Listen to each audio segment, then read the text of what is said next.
और सुरभि आर्या जी। मैं लेट की जगह लेफ्टिनेंट लगाना ज़्यादा अच्छा लगेगा मुझे। जब घर में हम बर्थडे मनाते हैं तो हम बिना भोजन किए अपने अतिथियों को नहीं जाने देते। और मैं रिक्वेस्ट करना चाहूँगी डॉक्टर उमेश पालीवाल सर से भी प्लीज आप मंच पे आ जाए। सर का आपका आशीर्वाद हमारे सभी को मिले। हमारे कानपुर रत्न सम्मान 2025 से दिनेश आर्या जी, सुरभि आर्या जी, मानवती आर्या जी के पुत्र और उनकी डॉटर इन लॉ हमारे बीच में सीमा गहरी फैमिली है।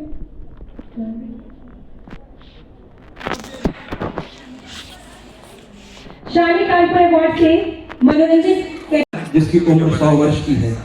आप सब अपरिचित होंगे इस चेहरे से और ये जो इंटरव्यू ले रहे हैं उनसे भी। दरअसल ये जो आज की शाम भगत सिंह पर समर्पित है, उनकी शहादत पे समर्पित है।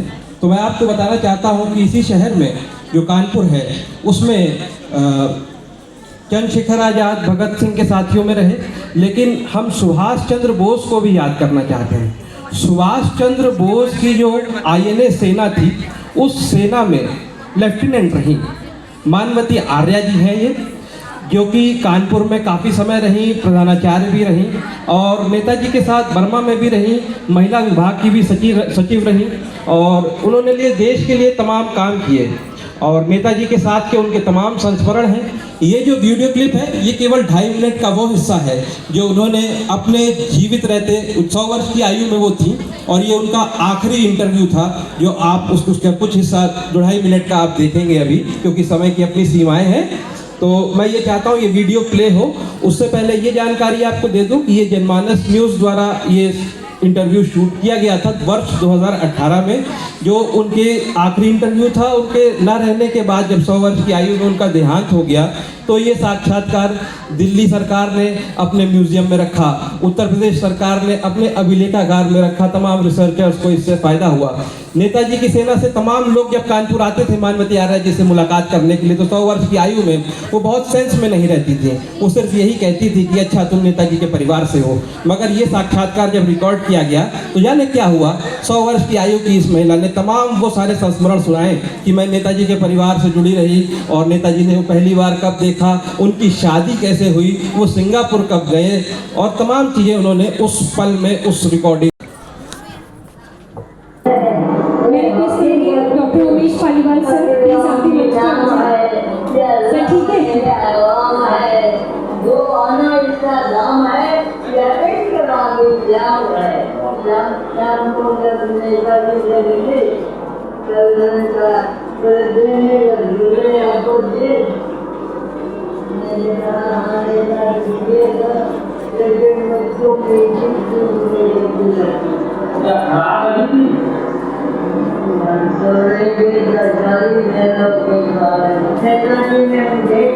महिला की बना दिया था, एक ऑफिस में खोल दिया था, एक और एक ले दिया था, विमान दुर्घटना में गुजर गए।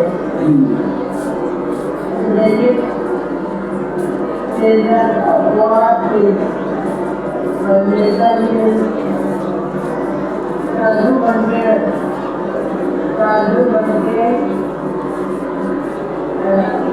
गुमनामी लगा दिए, अपना नाम जल्दी करने लगाने चलते नहीं के लिए और ये अपने सामने प्रकट नहीं हो। जैसा नेताजी आप लोग चाहते थे वैसा आजादी के बाद ये हुआ ना।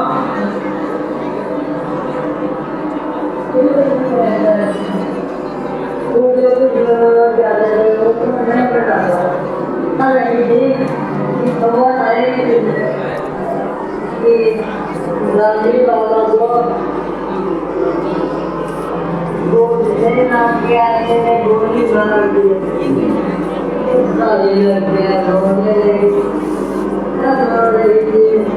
भारतीयों के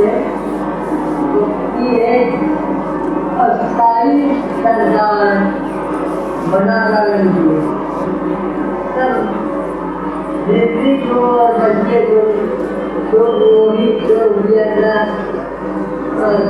बड़े दिन में बैठे सिंगापुर आ गए थे।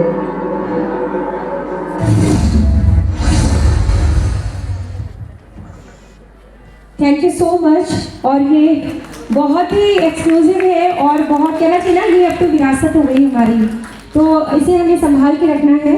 और अब मैं बिल्कुल नहीं बोलना चाहती हूँ क्योंकि मंच पे इस वक्त हमारे साथ चीफ गेस्ट है, और मैं चाहूँगी कि जो अगली आवाज़ है जो कहीं ना कहीं अभी तक आप लोगों ने सोनी चैनल पे या और भी कई चैनल्स पे लाइव सुनी होगी, आज जहाँ आप डायरेक्ट उनसे रूबरू होकर उनकी आवाज़ को सुनेंगे।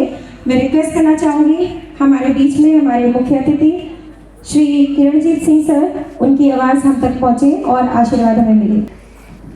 सरफरोशी की तमन्ना अब हमारे दिल में है, देखना है जोर कितना बाजुए का दिल में।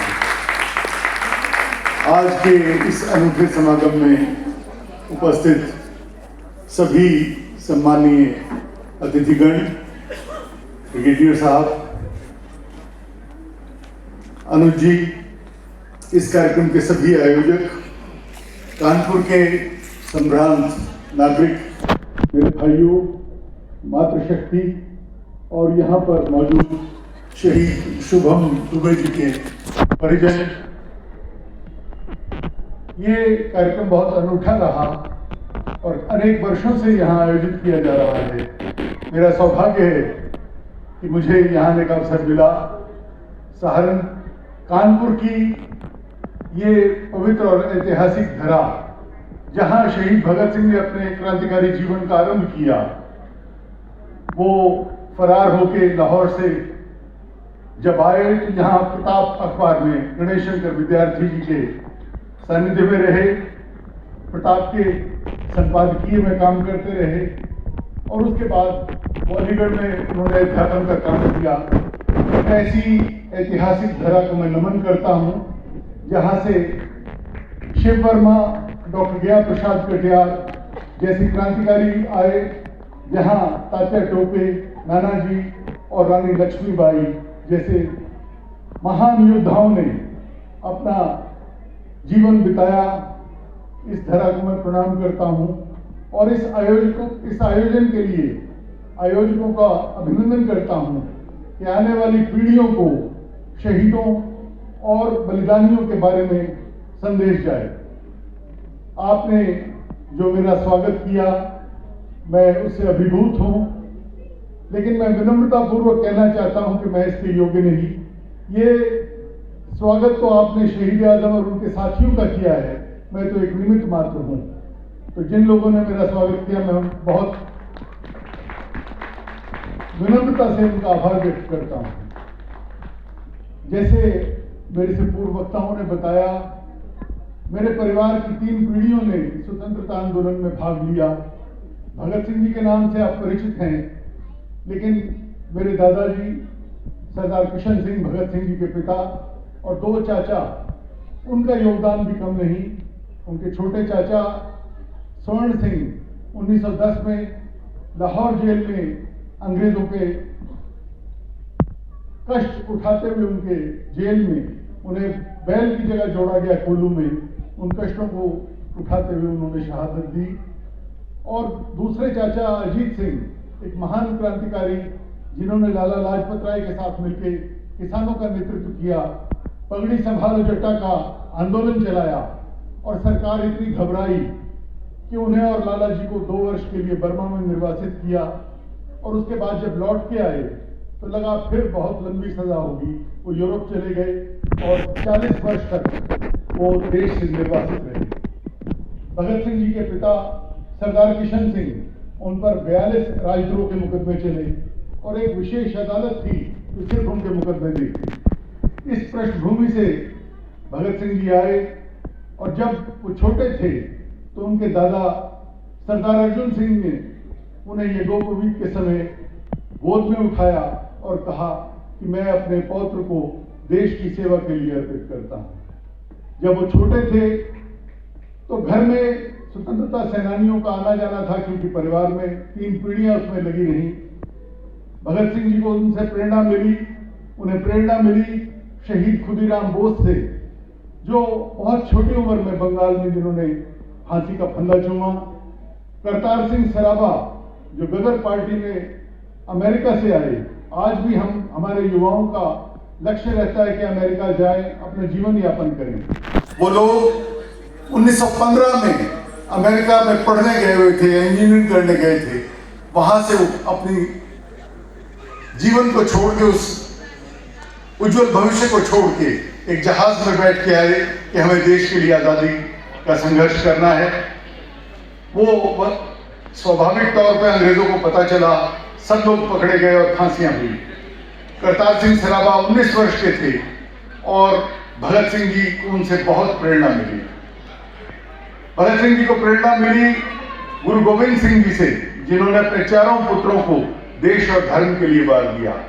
महाराणा प्रताप से, शिवाजी महाराज से और रानी लक्ष्मीबाई से। इन सब से प्रेरणा लेके वो इस रास्ते पे आगे बढ़े। और जब 1919 में 13 अप्रैल के दिन जलियांवाला बाग में नृशंस हत्याकांड हुआ, जिसकी याद हम आज पहलगांव के नृशंस हत्याकांड के तौर पे देख सकते हैं, उसकी झलक। इसी तरह बिना किसी कारण से निर्दोष नागरिकों को जनरल डायर ने जलियांवाला बाग में, जो बैसाखी के मौके पे इकट्ठा थे, अंधाधुंध गोलियां चला के शहीद कर दिया। और उनके बलिदान से पूरा देश हिल गया। रविंद्रनाथ टैगोर ने अपनी उपाधि सर की जो उन्हें दी गई थी वो छोड़ दी, और पूरे देश की आत्मा हिल गई कि किस तरह बिना किसी कारण से भारतीयों को गोलियों से भुना गया।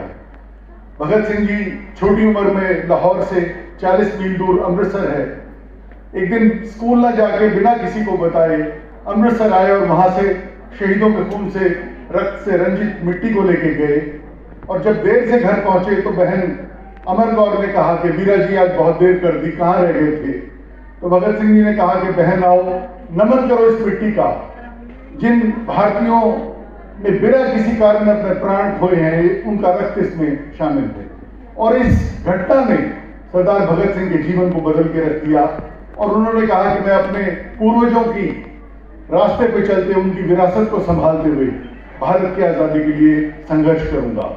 जब नौजवान थे तो उन्होंने नौजवान भारत सभा का गठन किया, बहुत नाटकों का मंचन किया और देश की सोई जनता को जगाने का काम किया। बाद में परिवार ने कहा कि शादी हो, तो वो घर छोड़ के कानपुर आए। यही वो ऐतिहासिक धरा है जहां से उन्होंने अपना क्रांतिकारी जीवन आरंभ किया। और हिंदुस्तान रिपब्लिकन एसोसिएशन के सदस्य बने। उन्हें चंद्रशेखर आजाद, शिव वर्मा और दूसरे साथियों का सानिध्य यहाँ मिला। और काकोरी कांड जो हुआ था, काकोरी एक्शन, जिसमें काकोरी में एक ट्रेन का सरकारी खजाना लूटा गया था, जिसकी 100वीं वर्षगांठ इस वर्ष मनाई गई, 100 साल हुए। उनके शहीदों की परंपरा को अशफाकुल्ला खां, रामप्रसाद बिस्मिल ठाकुर, रोशन सिंह और राजेंद्र लाहिड़ी की उसी परंपरा को लेकर वो आगे बढ़े। भगत सिंह जी के इतिहास के बारे में आप जानते हैं कि उन्होंने सॉन्डर्स से, जो एक डीएसपी थे और जिसने लाला लाजपत राय के ऊपर, जो वयोवृद्ध नेता थे पंजाब के, देश के, बर्बर लाठीचार्ज किया था, क्योंकि वो साइमन कमीशन का विरोध करने के लिए इकट्ठे हुए थे।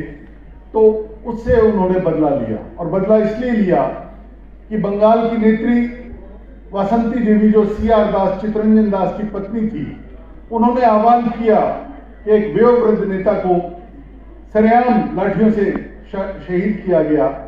क्या देश की तरुणाई में कोई ऐसा नौजवान है जो इस अपमान का बदला लेगा? तो चंद्रशेखर आजाद, भगत सिंह और इनके साथियों ने ये दायित्व अपने ऊपर लिया और कहा कि हम बदला लेंगे। और उन्होंने उस अधिकारी को गोली से उड़ा दिया। लेकिन उन्हें मानव रक्त बहाने का दुख रहा। उन्होंने कहा कि मानव रक्त बहुत पवित्र है, हम नहीं चाहते कि बेवजह इंसानी खून बहे, लेकिन राष्ट्र की अस्मिता के लिए ऐसे क्षण आते हैं जब हमें कुछ भी कर गुजरना होता है। वो उसके बाद फरार हुए, कलकत्ता गए और कुछ ही दिनों बाद दिल्ली में, जहां लोकसभा का सदन है, यहाँ केंद्रीय असेंबली हुआ करती थी, सरकार जबरदस्ती 2 बिल जो दमनकारी थे, ट्रेड डिस्प्यूट्स बिल और पब्लिक सेफ्टी बिल पेश किए। उन बिलों को केंद्रीय असेंबली ने नामंजूर कर दिया, लेकिन वायसराय के पास अधिकार था। जो हुई उन विशेषाधिकार से उसे पास करने की घोषणा हुई। भगत सिंह और बटुकेश्वर दत्त ने 2 धमाके वहां किए। वो धमाके किसी की जान लेने के लिए नहीं थे, बल्कि करोड़ों दबी और कुचली जिंदगियों की आवाज पूरी दुनिया तक पहुंचाने के लिए थे, और ये बताने के लिए थे कि ये देश अब जाग गया है और अब इसे ज्यादा दिन गुलाम नहीं रखा जा सकेगा। उन्होंने इनकलाब जिंदाबाद, क्रांति चिरंजीवी हो और साम्राज्यवाद मुर्दाबाद का नारा लगा के स्वयं को गिरफ्तार कराया। चाहते तो भाग सकते थे, लेकिन भागना उनका मोटिव नहीं था। वो चाहते थे कि अदालतों को मंच बना के अदालतों से वो दुनिया को संदेश दें कि वो क्या चाहते हैं। और अगले 1.25 वर्ष जब मुकदमा चला तो उन्होंने कोई वकील नहीं किया, खुद अपने केस को लड़ा और कहा कि हमने जो काम किए हैं स्वीकार करते हैं, लेकिन क्यों किए हैं ये बताना चाहते हैं। तो उन्होंने जेल में रहते हुए बहुत अध्ययन किया। वो बम और पिस्तौल की संस्कृति से नहीं आते थे, हालांकि 2 एक्शन में उन्होंने हिस्सा लिया, लेकिन उन्होंने कहा कि बम और पिस्तौल क्रांति नहीं लाते। क्रांति की तलवार विचारों की शान पे तेज होती है। हम जनमत बनाएंगे, हम लोगों को जागरूक करेंगे तो क्रांति तो स्वयं आएगी। वो चाहते थे कि एक देश ऐसा हो जिसमें सांप्रदायिकता, अंधविश्वास और पाखंड ना हो, जो एक प्रगतिशील समाज हो जिसमें एक आदमी दूसरे का शोषण न करे और बराबरी का समाज बने। ऐसे सपने को लेकर उन्होंने बलिदान दिया। आप देखते हैं कि लाखों युवकों ने बलिदान दिए। सबको हम शहीद कहते हैं, लेकिन वो शहीद आजम सिर्फ इसलिए हैं कि उन्होंने एक सोच रखी कि सिर्फ शासक बदलने से कुछ नहीं होगा। जब तक हम सामाजिक बदलाव नहीं लाएंगे, जब तक समाज के आखिरी छोर पे बैठे व्यक्ति को आजादी का लाभ नहीं मिलेगा, तब तक हमारी स्वतंत्रता अधूरी रहेगी। वो हिंदी के बहुत प्रखर समर्थक थे। उन्होंने कहा कि हिंदी राष्ट्रभाषा होनी चाहिए, लेकिन हम प्रांतीय भाषाओं का सम्मान करते हैं, उनकी लिपि देवनागरी होनी चाहिए। उन्होंने कहा कि हम सांप्रदायिकता और छुआछूत के खिलाफ हैं। तो संघर्षों के दौरान जब वो प्रांत प्रांत और शहर शहर क्रांतिकारी आंदोलन खड़ा कर रहे थे, उस समय भी उनके विचार पूरी समग्रता से थे। और वो सिर्फ एक क्रांतिकारी नहीं थे, वो एक विचारक थे। उनकी एक विचारधारा थी और इसी के लिए उन्होंने बलिदान दिया। फांसी के दिनों में, फांसी के लिए जब मुकदमा चला तो परिवार के लोग अक्सर उन्हें मिलने जाते थे। वो बहुत पुस्तकें, बहुत साहित्य मंगाते थे और आपको आश्चर्य होगा कि उन्होंने सैकड़ों पुस्तकें अपने जेल की कोठरी में पढ़ी। और अंतिम समय जब उन्हें 12 घंटे पहले, एक दिन पहले फांसी के लिए कहा गया कि चलिए, वो एक क्रांतिकारी की पुस्तक ही पढ़ रहे थे। उन्होंने जेलर से कहा कि कुछ क्षण रुको, मैं ये पुस्तक पूरी कर लूं, और कुछ पन्ने पूरे करके उन्होंने कहा कि चलो चलते हैं। तो देश के लिए हमारा सब कुछ न्यौछावर हो और निडरता के साथ हंसते हुए फांसी के फंदे पर चढ़े, यही उदाहरण उन्होंने दिया।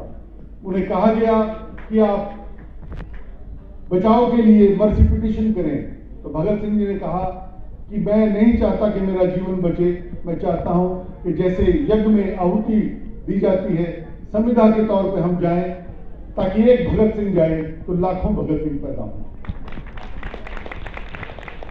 जैसे कहा गया कि उन्होंने माँ से कहा, बेबे जी आप ना आना, भाई को भेज देना लाश लेने के लिए, अब मैं नहीं चाहता कि आप रोएं और दुनिया देखे कि भगत सिंह की माँ रो रही है, मैं चाहता हूं कि हंसते हुए मुझे विदा किया जाए।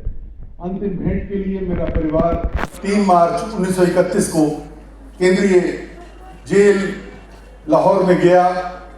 मेरे पिता स्वर्गीय कुलतार सिंह जी तब 11 वर्ष के थे। स्वाभाविक तौर पे भाई की आंखों में आंसू आ गए और माहौल बड़ा गमगीन था। सब लोग गमज़दा थे, दुखी थे। सिर्फ भगत सिंह थे जो हंस हंस के सबको दिलासा दे रहे थे कि हौसले से रहो, ये इम्तिहान की घड़ियां तो आती रहती हैं, ये क्षण तो आते रहते हैं, आप हौसले से रहें। कल्पना कीजिए जिसे कुछ दिन बाद फांसी होनी है, वो पूरे परिवार को दिलासा दे रहा है। तो पिताजी की आंखों में आंसू आए, तो उन्हें भेंट के बाद अंतिम पत्र भगत सिंह जी ने लिखा, अजीज कुलतार, तुम्हारी आंखों में आंसू देख के बहुत दुख हुआ, तुम्हारे आंसू मुझसे बर्दाश्त नहीं होते, हौसले से रहना, शिक्षा ग्रहण करना और अपने स्वास्थ्य का ध्यान रखना। और फिर उर्दू में कुछ शेर लिखे, मैं आपको मूल रूप में बता के उसका अनुवाद बताता हूँ। उसे फिक्र है हरदम नया तर्ज जफा क्या है, हमें ये शौक है देखें सितम की इंतहा क्या है। अंग्रेजों को ये चिंता है कि वो किस तरह हमें ज्यादा से ज्यादा यातनाएं दे सकते हैं, और हम देखना चाहते हैं कि उन यातनाओं की क्या परिणति, किस सीमा तक वो हमें हमारे पे जुल्म सितम कर सकते हैं। दहर से क्यों खफा रहें, चरख का क्यों गिला करें, सारा जहां अदू से ही आओ मुकाबला करें। हम शिकायत क्यों करें भगवान से, समाज से, कि हमारे इस संघर्ष में कोई साथ नहीं है। अगर हम सच्चाई के रास्ते पे हैं तो चाहे हिमालय जैसी बड़ी रुकावट भी सामने हो, हम उससे टकरा जाएं। और बाद की 4 पंक्तियां बहुत विशेष हैं। कोई दम का मेहमान अहले महफिल, चिरागे शहर हूं बुझा चाहता हूं। मैं कुछ क्षणों का मेहमान हूं और सुबह के दिए की तरह हूं कि दिन निकलेगा और दिया बुझ जाएगा। मेरी हवा में रहेगी ख्याल की बिजली, ये मुश्ते खाक है, फानी रहे ना रहे। ये मानव शरीर तो मुट्ठी भर राख है, रहे या ना रहे कोई फर्क नहीं पड़ता, पर मेरे विचार जिंदा रहेंगे। और जैसे बादल में से बिजली कौमती है, वो आने वाली पीढ़ियों को प्रेरणा देते रहेंगे। खुश रहो अहले वतन, हम तो सफर करते हैं, तुम्हारा भाई भगत सिंह। इस अंतिम पत्र से उन्होंने न सिर्फ अपने भाई को, पूरे देश के युवा पीढ़ी को संदेश दिया कि हमें विचारों के संघर्ष को जारी रखना है और उस सपने को जारी रखना है। जब उन्हें फांसी के तख्ते पर ले जाया गया तो वहाँ एक नौजवान ब्रिटिश मजिस्ट्रेट था। भगत सिंह ने उन्हें कहा कि मिस्टर मजिस्ट्रेट, आप बहुत भाग्यशाली हैं कि आप साक्षी बनेंगे कि भारत के नौजवान सिर्फ आदर्शों की ऊंची ऊंची बातें नहीं करते, हंसते हंसते उन आदर्शों के लिए अपने प्राणों का उत्सर्ग कैसे करते हैं, आज आपको देखने का मौका मिलेगा। और जैसे आपको ज्ञात है, उनकी फांसी के बाद उनके शव परिवारों को नहीं दिए गए। शहीद राजगुरु का परिवार वहाँ था, मेरा पूरा परिवार वहाँ जेल के गेट पर था, और हजारों की भीड़ थी जो चाहते थे कि उनकी फांसी को उम्र कैद में बदल दिया जाए। अंग्रेजों ने फांसी समय से पहले दी ताकि कहीं रुक ना जाए, और जेल की पिछली दीवार तोड़ के उनके शवों को बोरियों में भरा, टुकड़े करके, तीनों के शवों को टुकड़े करके बोरियों में भर के, और लाहौर से 60 किलोमीटर दूर फिरोजपुर के पास हुसैनीवाला में सतलुज के किनारे रात के अंधेरे में मिट्टी का तेल डाल के जला दिया। जब ये सूचना फिरोजपुर पहुंची कि कुछ ट्रक इधर आए हैं, तो हजारों की भीड़ फिरोजपुर से गई। उनकी मशालें देख के अंग्रेजों ने वो जले अधजले शव के टुकड़े नदी में फेंक दिए और भाग गए। थोड़ी देर में लोग वहां पहुंचे, वहां की रेत गर्म थी, कुछ शव के हिस्से वहां थे और खून फैला हुआ था। तो उस सबको इकट्ठा करके अगले दिन लाहौर लाया गया, वहां विधिवत उनका संस्कार किया गया। आज भी उनके कुछ टुकड़े उनकी अस्थियों के किसके हैं नहीं मालूम, तीनों में से वो मेरे पैतृक गांव खटखड़ कला में संग्रहालय में संरक्षित हैं। तो ये जो संघर्ष हुआ, ये जो बलिदान हुए, ये किस बात के लिए हुए? अच्छे परिवारों से सब लोग थे, समृद्ध परिवार थे, वो चाहते तो अपने अच्छी जिंदगी लीड करते।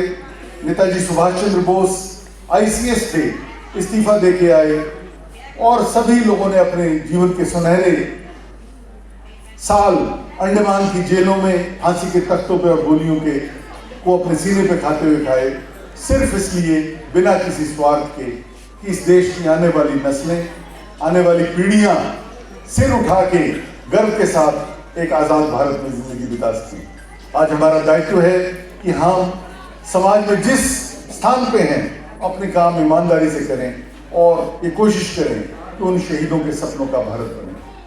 मैं आपका हार्दिक आभार व्यक्त करता हूं कि आप सब यहाँ आए और आपने शहीद आजम को श्रद्धांजलि दी। इस क्षमा को ऐसे ही जलाए रखिए। और इस विचारों की यात्रा को ऐसे ही जारी रखिए। बहुत बहुत धन्यवाद। एक शेर के साथ अपनी बात खत्म करूंगा। ये देश रहे शाद काम और आज़ाद, हमारा क्या है, हम रहें ना रहें। बहुत बहुत धन्यवाद। भारत माता की। बहुत बहुत धन्यवाद। और आपके शब्दों के बाद अब कोई शब्द नहीं है। थैंक यू शन्या, खड़े होकर आपने बहुत बहुत धन्यवाद। और बस हम यही चाहेंगे कि समय की सैया लगातार आगे बढ़ रही है। हमारा आज का जो ये दिन है ये सौभाग्यशाली है कि आज आपका आशीर्वाद मिला। हम सबकी तरफ से, कानपुर वालों की तरफ से मैं धन्यवाद करती हूँ।